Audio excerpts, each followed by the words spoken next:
I told you guys the Oklahoma City Thunder were still in control of the series. Last week, after they fell on 2-1 to the Indiana Pacers, I said that they would win the series in 6 games. I started the NBA Finals saying OKC would either win the series in 5 games or 6 games, depending on what happened in game 1, but I opened up the possibility of the Pacers winning game 1 because OKC having such a long layoff, while maybe fresh, would be rusty, and that showed in their shooting. Again, if you go back and look at the shooting percentage in that game, I think they were below 40% from the field. So I was dead right about that. Then they won game 2. They went to Indiana. They lost game 3 because I said Indiana would get one in Indiana. That was the one they got. Chet Holmgren was so bad from 3. I said it wouldn't happen again, particularly on the road. And then we're going to lose another series. And then we're going to lose another game. What happened? Shai Gilgeous-Alexander absolutely dominated game 4 as OKC won. And then in this one, OKC absolutely had control of the game for most of the time except the third quarter. Now, I know we're going to bring up the fact that Tyrese Haliburton had that leg injury in the first half. I'm sorry. I'm not fully buying it that it's as bad as they may try to sell it. He seemed like he was walking fine for a while. There was no real contact from it. I'm not saying it wasn't dinged up, but it's the finals.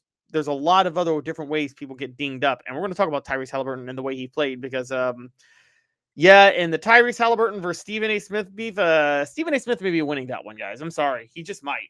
So Tyrese Haliburton is a big story, but we're going to start, honestly, with the winner of this game because the winner of this game, OKC, Shai Gilgeous-Alexander did his part again. He had 31 points, 10 assists, 4 blocks in the game, and 2 steals. But the crazy part was, once again, Chet Holmgren wasn't that great from the field. He was 4-15. He only had 9 points. Now, he did have 11 rebounds and 3 blocks. He was great underneath the basket, but his inefficiency shooting was what cost them game 3. I thought it wasn't going to happen again. It happened again, and they still won 120-109. Why? Because of the story of the game. Jalen Williams, who went 3 of 5 from 3, scored 40 points, had 6 rebounds, 4 assists, was all over the court, did an incredible job. Aaron Wiggins and Cason Wallace scored double figures off the bench as well. But the real story of this one was Jalen Williams going for 40 on this one. Now, Luguentz Dort went 3 of 6 from 3, only had 9 points.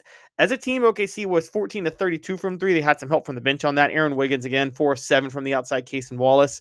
So they were very good. Indiana was only 11 of 30 from 3 from the outside. But major props to SGA and how they did what they needed to do. It was a bit of a scare because, again, they had a huge lead, and Indiana did what Indiana does, and in the third quarter cut it to 2. And then OKC pulled away. Look, here's what's happening, guys. And here's why Indiana keeps having these huge comebacks in the second half. It's not that teams are choking against them. It's honestly not. Indiana is not good enough to be in the NBA Finals. That's just a fact. They're in the NBA Finals because Rick Carlisle coached them into the NBA Finals. And every time Rick Carlisle is locked in a series with another team, he makes an incredible adjustment in the second half. And he makes that adjustment usually in the fourth quarter, which is to help make sure his team can win the game because it catches other coaches off guard. And it's happened a lot of times because he's the best coach in the playoffs. Rick Carlisle is the best coach of the last 40 years, I would say, in the NBA. Typically, he likes to make those adjustments in the fourth quarter, catching teams off guard. He had to make it a little earlier in this game because of the play of Tyrese Haliburton, whatever you want to blame it on. And because he had to make it a little earlier, OKC had more time to adjust, and that's how they won 120-109. This series is over. The series is over. Indiana's not winning this series. Indiana's not going to win the next game. OKC is going to win the next game, and they're going to walk away with the title in 6 games, and Shai Gilgeous-Alexander is going to be the finals MVP and will go down as the greatest Oklahoma City Thunder in history, has already surpassed Kevin Durant. This series is absolutely over. I'm telling you, OKC's winning in game 6. And they will have a resume of a championship team that matches that of some of those legendary Bulls teams with their 68 wins. I'm sorry. That's just the way it is.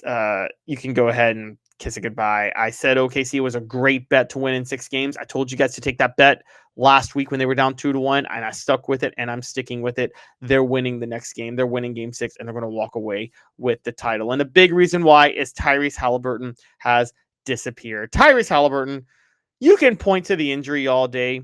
You can say that, but Pascal Siakam had an epic shooting night wasted of 28 points because Tyrese Halliburton finished the game with 4 points. All 4 from the free throw line, was 0 of 4. I'm sorry, from the free throw line, was 0 of 6 from the field, 0 of 4 from 3, 3 turnovers in the game.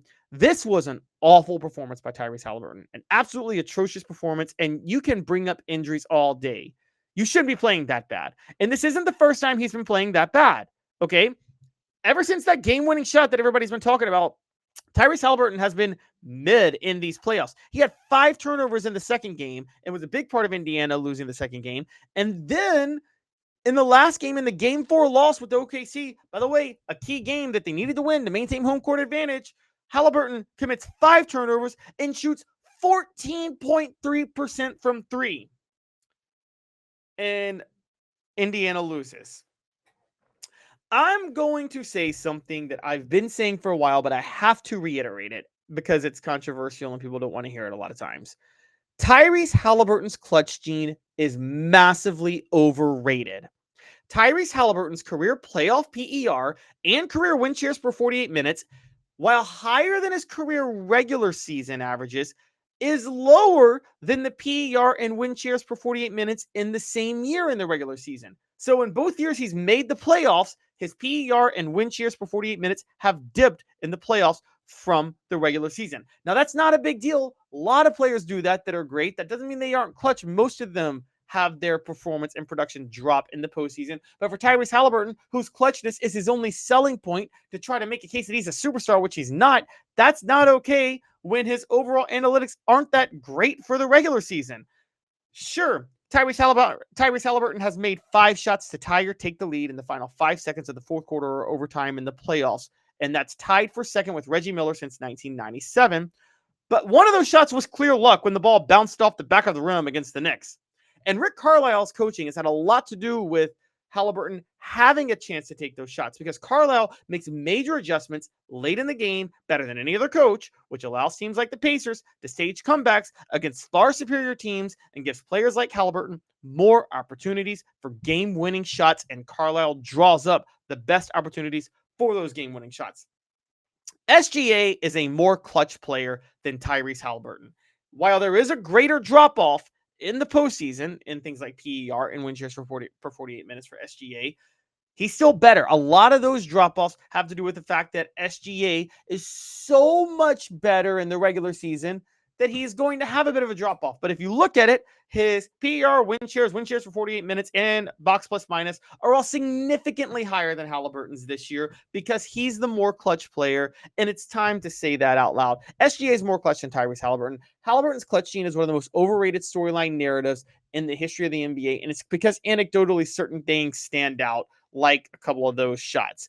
Okay, the same way LeBron's clutch gene is massively underrated when you look at it. Tyrese Halliburton's clutch gene is overrated. And I'm just going to say that. There's some that they have the moments and they have the data. That's Michael Jordan. Michael Jordan has a ton of game winners in the playoffs or key game tying shots that are extremely clutch, and his actual analytics show he's clutch. LeBron James has quite a few of those big shots. They just don't stand out as much, but the analytics back LeBron. Tyrese Halliburton just has the shots. He just has the moments. He doesn't have the overall production in the postseason for someone to say that he deserves to be warranted a clutch player. So Tyrese Halliburton is not clutch. His clutch gene is overrated. I'm sorry. I had to make that point.